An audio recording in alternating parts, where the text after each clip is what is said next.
campaign called What's it called? Plastered. So you're gonna walk in with us and see where we're at. Cool? Join us in for a conversation and a coffee.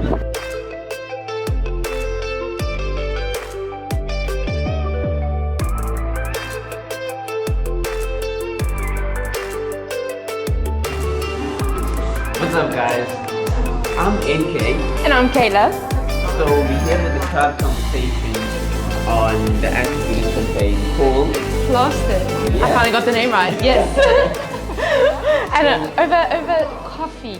I mean, what like could this be any better? Yeah, no, of course not. We got hot chocolate over here on my side, and she has. I mean, for the coffee addicts. This is only like my second cup. Okay. So Conversation on what do you think is bullying in K? bullying is actually an important topic, like any other important topic. Bullying is usually someone being dominant over someone else, using their power over another person. Yeah. Yeah. To break them down and kind of break down their identity, Yeah. and kind of make the other person feel less worth than what they actually are. Yeah.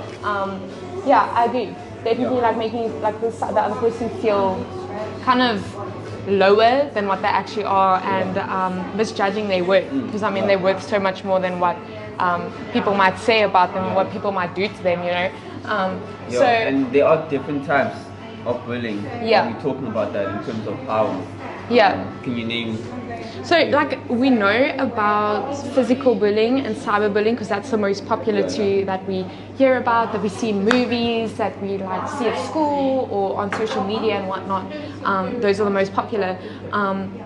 But with that, there's a whole bunch of other types of bullying, and I think there's about 5 to 7 different types of bullying. And one of them as well, which is also a big one, which is people tend to be oblivious of, is relational bullying. A friend bullying another friend, but without them knowing. So obliviously being bullied, and you might not know it. So stick around to find out if you're being bullied. Yeah, and you can tell us if you think we missed out any other type of bullying. We'd like to know what other types of bullying you guys know out there. Yep. So there's been like shocking statistics on bullying. Like Yeah, we only found this out today as well. Hey, Yeah. like the stats on this is quite hectic. there was research that me and Kayla were making. We found out that there's 11 to 13. Like the kids, 13-year-old, that's not yeah. even high school. That's Still like primary school. Yeah.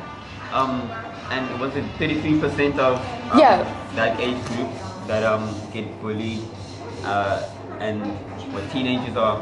Teenagers were 20% being bullied, and like both of us found it quite surprising because I mean usually you think like teenagers face it, like I mean obviously teenagers face bullying, but the fact that 11 to 13-year-olds is 33% of bullying, those kids are primary school and you're already going through bullying. And we also found out 5 to 7-year-olds. Was 5% being bullied, and then 1 to 4-year-olds were 1% being bullied. Like what we discussed was as well that we think like the 1% would probably be like kids don't know that much yet, so at that age like grabbing something from someone else or just pushing some like a other kid or friend around to like take something quickly because you want that Lego block or something like that. That counts as bullying. Yeah. And even building a castle at the beach when you're a kid, a kid could just run and kick it, Yeah. Like, and that young age, guys, like that's 5 to 7 and 11 to 13. Like, I grew up knowing that teenagers get bullied. Yeah. I had no idea that. Like, I didn't think about kids getting bullied. I mean, obviously I would see things happening, but I didn't think about you don't think about it because like it's such a casual thing, right? Like if someone goes, hey, I've been like bullied or I've been bullied before, it's such a like, oh, okay, and people tend to carry on and not address that as a serious topic. Well, we don't realize it becomes like a chain reaction. So example, what you had said was like a friend being suicidal because of bullying, and then that eventually taking place that caused the friend to eventually being suicidal because Yeah. he had lost a friend towards that, and then that taking place, because it reacts such a chain reaction, because it could be to the victim it's quite hectic, Yeah, but it to is. the friends and family it's hectic as well, because it's such a ripple effect, you know. So, and we don't always realize it. So, because it's such a, people treat it like it's such a casual It thing. hits us always later in life sometimes. Yeah. Yeah, Now, yeah. So we talked about how this bullying and the different types of bullying. Why are we doing this? Why are we making this? Why are we doing anti-bullying campaigns? What's Awareness. important? Yeah, there you go. Awareness. Yeah. I think like saving lives, like overall, because it builds up to such a big thing. You know, example, yes, bullying is a thing in primary school, but it's also a thing in high school, and it all builds up. You know, stress of school, stress of family. You know, it could be like any reason, and then bullying topping that off, or even just bullying on its own, just causes like a major suicidal or like negative thoughts on you, or could lead to depression or anxiety and stuff like that. So many bad things, right? And basically being vocal about it. Like if you know of someone being bullied, be vocal about it, because you can't be there for someone or support them or know what they're going through without the person telling them, hey, I'm being bullied, I'm going through this is how I'm feeling, you know. So for your sake of not being alone, the victim, right? And like being vocal about it to friends and whatnot, so that they can be there, so you don't have to go through it alone. Because it is such a common thing. Yeah, it is. And you know, this is also important because I'm sure, like me or like us, you have friends that have been bullied, but you probably don't know how to even like help them. And I think, and I believe that this campaign is going to help you to come up with a solution, an end solution to what you can do. Kayla mentioned, you mentioned, so we had to send a video. Well, our friends had to send a video. We asked them that, have you been bullied, or do you know anyone that has been bullied? And can you tell us about So like you said, like we had to gather like quite a few videos of like, example, the line was, hey, my name is example Kayla and I've been bullied, or hey, my name is Kayla and I know someone has been bullied. Like that was the only two lines you could use. Like either you know someone or you've been bullied, right? And about I got 13, 14 videos, and about 2 to 3 of them were like, I know someone who's been bullied, and the rest were all, I've been bullied. And you know, those were my friends. I didn't even know that they were being bullied or that they know of someone that's being bullied. So for me, it was like, oh my word, like I had like a sense of protection over them, and it was such a thing of it's such a regular thing that you're like, you don't realize it, but also how like almost every person that I've spoken to do with this campaign and bullying and whatnot, most of them have been bullied, or most of them know someone who's been bullied. And I think the best you can do for someone that's being bullied and you know them, just love them and being there for them. But as well as like knowing how to handle that, and that's what we're going to talk mostly about on this campaign and during this time period on our videos and whatnot, is how to deal with it, how to deal with people being bullied, and you know, there'll be small challenges in between and whatnot that will be there. I also, when I was gathering the videos,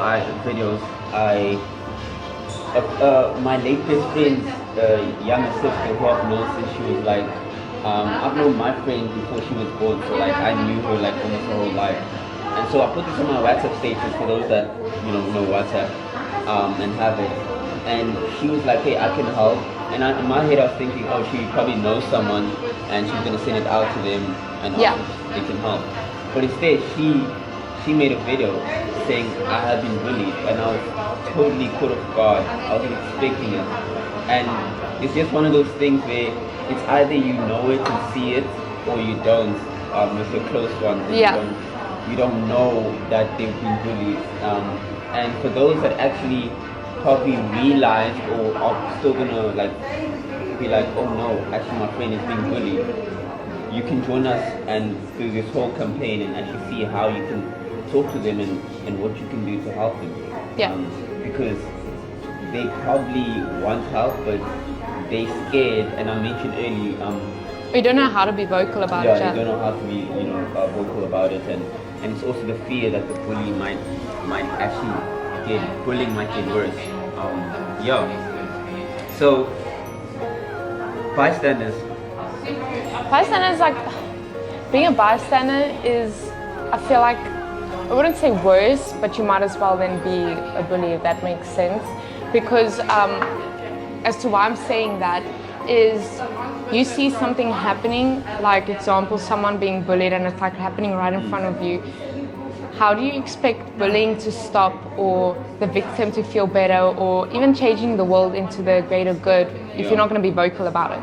Like if you're going to be like, hey, sorry, that's not cool, like, hey, chill out, you know, in spite of the fear you might have, you know, just being vocal about it, like you could already make such a big impact not only in your life but in two other people's lives, you know, the bully and the victim. And like what we had said earlier, like if you have a fear of doing that, then you should exactly do that. If you know you're stepping into an uncomfortable situation or position that you don't feel comfortable with, but you know it's for the best, or like for, what do you call it? That you want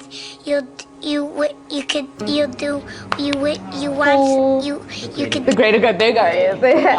For the greater good, then you know that's when growth takes place in your life, right? Is it when you're placed in that uncomfortable position for the greater good?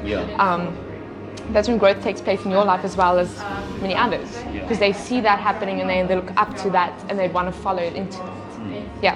There's a quote that says, if you're neutral in situations of injustice, you have chosen the side of the oppressor. And I know, like, it might sound like difficult to hear that, but like if you don't help the person that's being oppressed, you by default you're saying to them that, like, I'm actually on the side of the oppressor, you know. And so we're hoping for those bystanders that would actually love to help people that are bullied. We're hoping you can join us in this journey, not only for the beginning of the end of this campaign until years and years, and to be able to end this whole thing of bullying and an ending solution of bullying together, especially as young people. So that's the campaign. That's the campaign. That's what it's about. Anti-bullying campaign. We against bullying, and we're hoping you are too. Have a good day. We're hoping to see you again in the next Tribe Conversation. Yeah. Cool. Peace out. Peace out.